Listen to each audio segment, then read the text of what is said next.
Dengan nama Tuhan yang Maha Pengasih dan Maha Penyayang, mari kita mulai bersama dalam kebaikan dan keberkahan. Teman-teman yang terhormat, minggu ini kita memang tidak memiliki shilin, tetapi kita memiliki parashat Lech Lecha yang sangat istimewa dan penuh makna. Saya ingin memberikan sebuah cidus singkat untuk kita renungkan bersama-sama dengan hati yang terbuka. Pada parashat singkat Devar Torah, di mana Anda melihat parashat Lech Lecha, Hashem berfirman kepada Avraham Avinu, V'yomer Hashem el Avram Lech Lecha, me'artzecha, umimoladetecha, umibeit avicha el haaretz asher areka. Hashem berfirman pada Avraham, pergilah tutup dirimu sendiri dari negeri, sanak saudara, dan rumah ayahmu ke negeri yang akan kutunjukkan kepadamu. Hashem memerintahkan Abraham berkorban pergi ke tempat tidak diketahui tanpa tahu apa yang akan terjadi di sana. Ini perintah dari Hashem. Inilah cara seseorang harus menjalani hidup mereka dengan sepenuhnya percaya kepada Hashem. Menanyakan terlalu banyak pertanyaan yang rumit.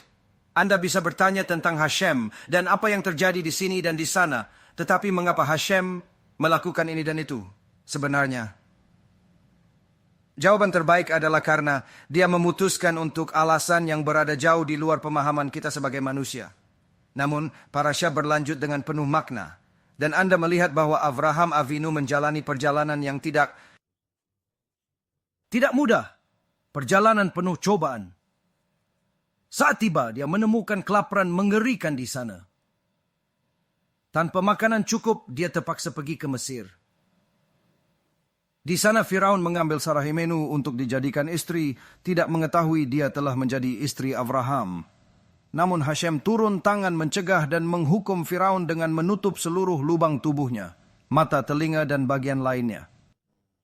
Paulus sungguh memahami bahwa perempuan yang sedang bersalin tak mampu melahirkan karena kejadian yang menimpa itu, dan dia benar-benar memahaminya lewat pengalaman Avraham Avinu. Untuk menjauhkan Avraham dari segala urusannya dan mencegah keadaan semakin memburuk, dia akhirnya memutuskan memberi mereka sejumlah besar uang, seperti tertulis dalam pasal 13. Pada ayat kedua, Avraham yang sangat diberkati dan kaya dengan ternak, perak, dan emas, melanjutkan perjalanannya dari selatan menuju Beit El, tempat tendanya pertama kali didirikan antara Beit El dan Ai, di lokasi mezbah suci yang telah dibangunnya dahulu. Di sana, dengan penuh kerendahan hati dan ketaatan yang mendalam, Avraham memanggil nama Hashem dalam doa dan penyembahan. Avraham meninggalkan Mesir sebagai jutawan dan kembali ke hotel, tempat dia berhutang untuk melunasinya suatu kiddush Hashem. Meski mereka ragu, Avraham bertekad membayar. Begitu ada kesempatan, dia langsung melunasi tanpa menunda atau beralasan ingin menabung dulu. Ini membuktikan Avraham adalah pebisnis yang sangat jujur. Di sisi lain, Lot. Dalam ayat 5, Lot yang mengikuti Avraham memiliki kawanan ternak, sapi, dan kemah. Tanah itu tak mampu menampung mereka berdua karena harta benda mereka terlalu banyak untuk tinggal bersama. Lot mendapat manfaat besar dari situasi ini. Dia setia mengikuti Avraham selama perjalanan, melalui masa kelaparan dan kesulitan dengan Firaun. Dia memperoleh kekayaan melimpah seperti Avraham. Tetapi ada yang berubah dalam dirinya. Saat masih sulit, mereka bisa tidur bersama dalam satu ruangan kecil dengan keluarga tanpa masalah. Namun ketika Lot memiliki uang, tanah tak mampu topang hidup bersama karena Lot tamak. Pencinta uang tak pernah puas. Sifat asli Lot tampak saat kaya. Mata Lot terbuka lebar. Seperti dalam Gemara Masechet Sukkah, pencinta uang tak pernah merasa cukup. Lot mencintai uang dan dia tidak ingin diberitahu apa yang harus dilakukan. Mengapa? Dia merasa dirinya hebat. Saya selalu katakan, jika ingin mengenal seseorang, letakkan uang di depan mereka, sifat asli mereka akan terlihat. Mereka sering bersikap baik karena belum punya apa-apa. Masalah dengan Lot dimulai setelah uang masuk ke dalam gambaran. Dia ingin meninggalkan mitra bisnisnya dan rabinya, Avraham Avinu, rabi terbaik sepanjang sejarah. Dia ingin pergi dan membuat keputusan sendiri. Ini mengajarkan kita, Rabotai Haya Karim, bahwa sebelum memasuki kemitraan apapun, baik pernikahan atau bisnis, harus mengetahui calon mitra Anda. Bukan tentang hobi atau kesukaan mereka, tapi apakah mereka memiliki yirat Syamayim dan takut kepada Hashem. Abraham berkata pada Avimelech, "Di sini tidak ada rasa takut kepada Hashem, mereka akan membunuh saya karena istri saya." Gemara mengajarkan, jika seseorang tidak memiliki yirat Syamayim dan takut kepada Hashem, waspadailah karena mereka mungkin membunuh Anda. Saya melihat tidak ada rasa takut kepada Hashem di sini dan mereka akan membunuh saya demi istri saya. Gemara mengajarkan bahwa jika seseorang tidak memiliki yirat Syamayim, Anda harus waspada karena mereka mungkin membunuh Anda. Meski dia belum membunuh saya, bukan berarti dia memiliki yirat Syamayim. Mungkin dia belum punya kesempatan atau alasan untuk melakukannya. Yenasi kemitraan tanpa mengetahui yirat Syamayim seseorang berarti menempatkan diri dalam risiko dan bahaya. Mengapa? Saat pertama menandatangani kemitraan dan memulai perusahaan kecil yang berpotensi menjadi Google berikutnya, semua orang penuh semangat, optimis akan sukses, dan berharap untung besar. Semua tampak bersahabat, bekerja keras, dan bahagia, bukan? Karena kebanyakan orang tak punya apapun untuk hilang, kapan masalah sebenarnya mulai? Saat Anda menghasilkan uang dan mulai sukses. Disitulah mayoritas besar kemitraan pecah ketika mereka berhasil dalam bisnis mereka. Karena tiba-tiba tak ada yang ingin menjadi seperti saat pertama memulai dari nol. Mereka ingin memegang kendali sepenuhnya, melakukan apa yang diinginkan sesuka hati, dan tidak mau orang lain memberi masukan atau arahan. Masalah bukan karena mereka menghasilkan uang. Masalah sudah ada sejak awal karena mereka tidak memiliki yirat Syamayim dan rasa takut kepada Hashem. Mereka menolak diberitahu apa yang harus dilakukan, meski tidak punya pilihan. Sekarang setelah memiliki uang, mereka merasa punya pilihan. Anda lihat. Kalau di dunia Torah, kita tidak melihat dari sudut pandang apa yang masuk akal bagi kita sendiri, melainkan kita melihat berdasarkan apa yang masuk akal bagi Hashem. Apa itu halacha? Ketika berurusan dengan uang dan bisnis, banyak orang tidak menggunakan halakha, tapi justru menggunakan logika mereka sendiri. Yang akhirnya membuat mereka membuat kesalahan berulang kali. Menghancurkan bisnis, pernikahan dan hal lain karena mengandalkan akal sehat. Dengan mengikuti halacha dan ideologi Torah, Anda berjalan di jalan Hashem. Segala perjalanan dan hasilnya adalah kehendak Hashem, bukan kesalahan Anda. Perlu bertanya pada Rabbi atau Talmid untuk memastikan kebenaran, karena logika sendiri pasti membuat kesalahan. Perjalanan Anda adalah kehendak Hashem, dan hasilnya juga kehendaknya yang terbaik untuk Anda. Ini sungguh bukan kesalahan Anda. Dalam perjalanan hidup yang penuh tantangan, ada saat-saat penting di mana kita harus bertanya pada Rabbi, mengajukan pertanyaan pada Talmid untuk memastikan kebenaran jalan kita. Mengapa demikian? Karena mengandalkan logika sendiri pasti keliru dan membawa kesalahan. Saya akan beri beberapa contohnya. Pada suatu waktu, ada seorang CEO besar yang sangat sukses yang ingin berkeliling pabriknya untuk melihat bagaimana kinerja para karyawannya sehari-hari. Dia berjalan-jalan dan melihat bahwa semua orang sedang bekerja dengan giat, membangun barang, merusak barang, mengoperasikan mesin, semua jenis hal. Namun ada satu orang yang hanya berdiri diam, tersenyum sambil bersiul-siul. Dan saya pernah memiliki sebuah perusahaan. Hal terakhir yang Anda inginkan adalah melihat seseorang membuang waktu dengan uang Anda. Itu hal terburuk di dunia. Mengapa? Ini seperti mencuri langsung di depan mata Anda. Yang lebih buruk lagi, saat Anda punya karyawan yang tidak mendengarkan, tidak melakukan pekerjaannya, tidak produktif, bukan karena dia tidak mampu, tapi karena dia tidak mengikuti perintah Anda, itu sangat menjengkelkan. Melihat seorang pria bersiul saat yang lain bekerja membuat bos tidak senang. Dia tidak ingin marah karena ada orang di sekitarnya, jadi dia memutuskan untuk berkeliling pabrik yang besar itu. Dia terus berjalan mengitari pabrik hingga akhirnya kembali ke titik yang sama setelah 40 menit berlalu. Dan orang itu masih berdiri di sana bersiul dengan senyum lebar di wajahnya. Bos besar marah dia sendiri mendekati orang itu berteriak padanya. Apa yang kamu lakukan? Kamu membuang uangku. Teriaknya sambil mempermalukan orang itu di depan semua orang. Siapa namamu ini? Tanyanya. Yakov. Jawabnya. Berapa penghasilanmu? $2,000 sebulan. Orang itu seorang multi-millionaire. Mengeluarkan $2,000 dari saku celananya, memberikannya dengan kasar, menekannya ke dada dan berkata dengan nada dingin, "Pergi, kamu dipecat," lalu mendorongnya keluar pabrik. Yakov kecil pergi ke rabinya dengan wajah sedih. "Rabbi, sesuatu mengerikan terjadi padaku hari ini." Rabbi bertanya dengan lembut, "Apa yang terjadi?" Dia berkata, "Hari ini saya pergi ke sebuah pabrik besar. Bosnya menghina saya di sana. Saya bertanya pada Rabbi apakah saya boleh menyimpan uangnya. Rabbi bertanya apa masalahnya. Saya jelaskan bahwa bos itu sangat marah karena merasa saya membuang-buang waktu dan uangnya. Padahal saya bukan karyawannya sama sekali, hanya pengantar pizza biasa dan itu pengantaran terakhir saya. Jadi bolehkah saya menyimpan uangnya? Karena dia sudah mempermalukan saya di depan orang banyak." Secara logika kita akan mengatakan untuk menyimpan uangnya. Apa pedulinya dengan orang itu? Itu kerugiannya sendiri. Dia seharusnya bertanya, lebih baik dan lebih sabar. Dia seharusnya melakukan ini dan itu. Secara logika Anda benar, tapi secara halakha salah. Mengapa? Karena tidak bekerja seperti itu.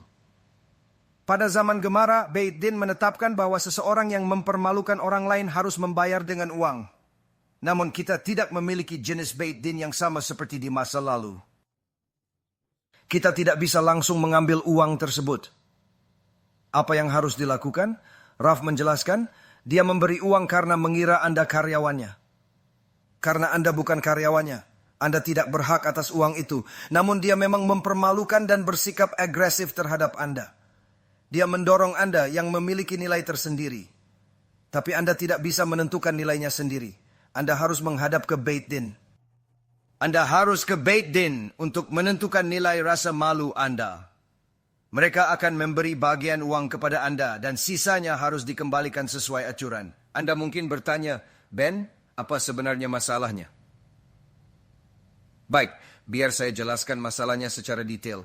Mencapai kesimpulan seperti itu memang terlihat mudah, tapi banyak hal yang tidak sesederhana itu dalam prakteknya. Ada waktu lain ketika Reuven saat berkendara, dia melihat Shimon sedang membawa banyak tas berat. Dia berhenti dan berkata ramah, "Shimon, apa yang kamu lakukan? Masuklah ke mobil saya akan mengantarmu pulang. Kamu tidak perlu membawa semua tas ini." Shimon sangat senang memasukkan tas-tasnya ke kursi belakang, lalu mereka berangkat. Sesampainya di rumah, dia menurunkan Shimon. Reuven pulang, parkir mobil, ucap Shabbat Shalom, dan Shabbat dimulai. Ia merayakan Shabbat dengan keluarga, lagu, dan makanan. Apa yang lebih baik? Gemara menyebut Shabbat contoh kecil olam haba. Semua tergantung cara menjalani Shabbat. Jika Shabbat Anda bicara bisnis, olam haba apa yang diinginkan. Shabbatmu dengan kedusha, Torah dan cerita-cerita baik adalah bagian kecil dari olam haba yang indah. Setelah Shabbat berakhir, Reuven memutuskan tak memakai mobilnya sampai Minggu malam tiba. Saat mendekati mobil tersebut, dia tiba-tiba mencium bau yang sangat menjijikan. Begitu membuka pintu mobilnya, dia nyaris muntah karena baunya seperti ada sesuatu yang mati di dalam. Mengapa hal ini bisa terjadi? Temannya, Shimon, lupa meninggalkan seekor ayam di dalam mobil. Anda tahu, ayam itu sudah mati, tetapi itu tidak banyak membantu. Ayam itu sudah disembelih ketika dia membelinya, tetapi itu tidak banyak membantu. Mengapa? Karena ayam itu membusuk selama beberapa hari berikutnya dalam cuaca 100 derajat yang hangat di Israel. Itu tidak berjalan dengan baik.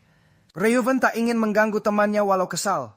Dia membawa mobilnya ke pencucian, tapi mereka tak bisa berbuat apa-apa. Bau ayam sudah meresap dan tak bisa dihilangkan. Pelapis kainnya harus diganti seharga 2,000 shekel.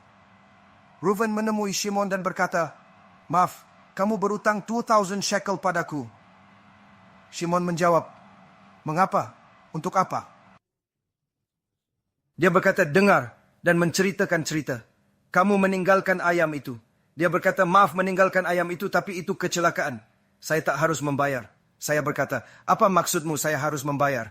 Dia berkata, "Kamu yang melakukannya. Kamu yang melakukannya. Saya tidak bermaksud begitu." Bolak-balik. Kita bisa berdebat kedua cara. Dengar, dia tidak bermaksud begitu. Dia meninggalkan ayam temblolers di mobilmu. Sekarang bayar 2,000 dulu, konyol. Di sisi lain, Anda bisa mengatakan sebaliknya. Dengarkan, ini bukan masalah saya berapa banyak ini dan itu. Ini masalahmu sepenuhnya. Kamu yang meninggalkannya. Saya tidak ingin Anda meninggalkan ayam itu di sana. Sekarang Gemara mengatakan bahwa jika seseorang tidak berhati-hati dengan lembunya dan membiarkannya berkeliaran tanpa pengawasan, dan lembu itu jatuh ke sumur air dan merusak airnya. Jika hewan merusak air secara langsung, ini masuk kategori keren, yang berarti kerusakan tersebut sebenarnya tidak mungkin terjadi dalam keadaan normal. Pemilik hewan wajib membayar setengah kerugian untuk 3 kejadian pertama dan harus membayar penuh pada kejadian keempat tanpa pengecualian. Dalam kasus seperti ini, kita perlu mempertimbangkan situasinya dengan seksama. Sekarang, ini berlaku jika hewan tersebut merusak air saat jatuh langsung ke dalamnya, tanpa ada jeda waktu apapun.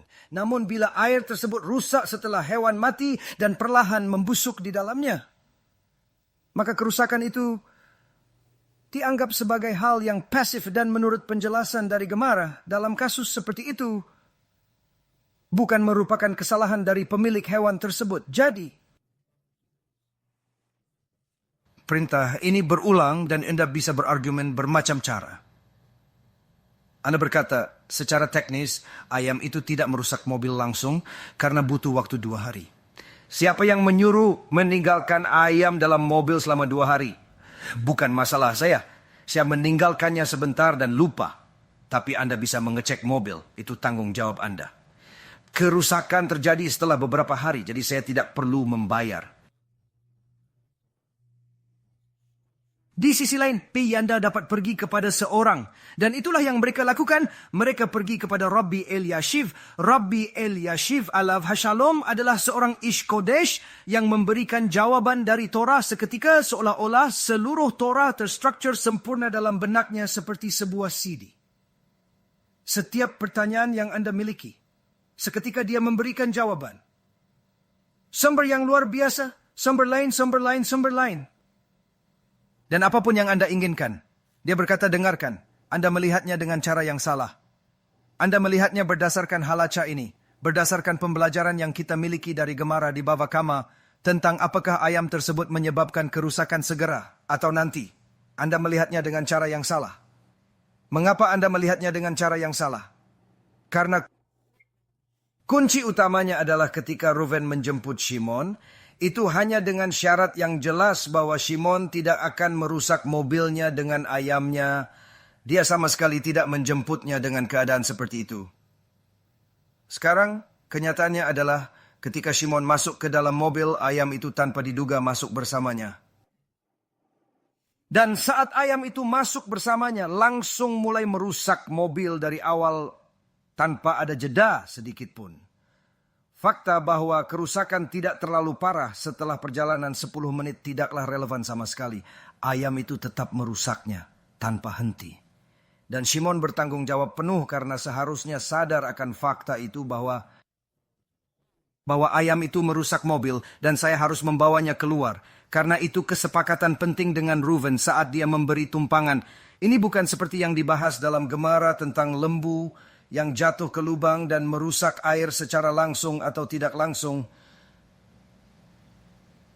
Ini situasi yang sangat berbeda, benar-benar tidak sama sekali.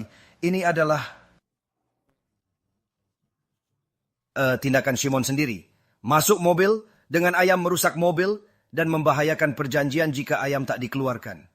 Beda dari kasus Gemara sapi merusak properti, ini kerusakan langsung. Hanya jenius Torah paham hal ini. Dalam bahaya jika dia tidak mengikuti kesepakatan dengan mengeluarkan ayamnya, yang berarti bahwa dia tidak memiliki kasus yang sama seperti yang dikatakan Gemara. di mana sapi berlari dan merusak properti orang lain. Tidak, dalam hal ini dia merusak properti dengan tangannya sendiri. Sekarang, untuk mencapai kesimpulan seperti itu, hanya seorang jenius, seseorang yang memiliki seluruh Torah dalam pikirannya, dan tahu apa jawabannya, bisa memberikannya kepada Anda dengan tepat dan penuh keyakinan. Anda lihat, Rabotai, ketika seseorang memiliki seorang Rav yang memiliki yirat syamayim yang mendalam, dia tidak hanya memiliki seorang Rav yang akan memberitahu Anda tentang hukuman, tentang risiko. Tidak. Dia juga memiliki seseorang yang akan memberikan jawaban dengan bijaksana dan pemahaman mendalam. Apakah jawaban itu akan menyenangkan Anda atau tidak? Mengapa? Karena ketakutannya kepada Hashem mendahului ketakutannya kepada Anda. Ketika Lot meninggalkan Avram, dia tidak memahami bahwa dia tidak hanya kehilangan mitra bisnis yang berharga, tetapi juga kehilangan rabbinya yang bijaksana. Namun dia tidak hanya kehilangan rabbinya, dia kehilangan sumber pengajarannya tentang yirat syamayim. Hakadosh berkata kepada Abraham, "Sekarang aku tahu bahwa engkau takut kepada Hashem." Ini berarti Abraham Avinu mencapai tingkat tertinggi ketakutan kepada Hashem. Abraham tidak akan melangkah tanpa bertanya apa yang Hashem inginkan. Bukan apa yang saya inginkan, apa yang saya rasakan, apa yang menurut saya benar, atau apa yang masuk akal bagi saya. Tidak, apa yang Hashem inginkan. Apa yang Hashem katakan di sini, diizinkan, tidak diizinkan. Ketika Lot kehilangan, atau lebih tepatnya ketika Lot melepaskan kemitraannya dengan Abraham, dia juga melepaskan masa depannya, pemahamannya, hubungannya dengan Hashem, dan menempatkan dirinya di jalan menuju kehancuran. Ke dalam kehancuran. Itulah mengapa dia menjadi anggota kunci dan hakim di Sodom dan Gomora, tempat terburuk yang pernah ada di bumi. Tentang hal itu, kita akan bahas minggu depan. Be'ezrat Hashem, ini akan menjelaskan arti memiliki seorang, memiliki Rav dengan yirat syamayim, cara memilih teman, dan yang terpenting, cara memilih mitra. Tetapi yang terbaik dari semuanya, sangat berharga untuk terus berjerih payah mempelajari Torah, tidak hanya saat hari kerja, tapi juga di hari Syabat. Mengapa? Karena itulah kedamaian terbesar di olam haba. Syabat Shalom, Syabat Mevorach. B'Shem Hashem, kami bersemangat menawarkan aplikasi Be'ezrat Hashem versi 3.0 yang baru. Ini aplikasi yang lebih cepat, penuh Torah, banyak kedusha, dengan syiurim dari saya, Rabbi Efraim dan Rabbi Chaim. Anda akan memiliki fitur baru yang memungkinkan penggunaan aplikasi bersamaan dengan aplikasi lain di ponsel. Anda bisa membagikan syiurim langsung dari aplikasi dan berdonasi online untuk mendukung kahila kami serta pekerjaan Torah kami. Dan fitur paling menariknya adalah Anda dapat langsung mengajukan pertanyaan dan mendapat jawaban dari para rabi melalui aplikasi ini. Ini belum pernah terjadi sebelumnya dan Hashem kami akan menawarkannya kepada Anda. Terima kasih atas dukungan Anda. Pastikan Anda memiliki kosher Torah untuk menyegarkan neshama Anda setiap hari dengan keberkahan. Hubungi dengan Bechavot Zara.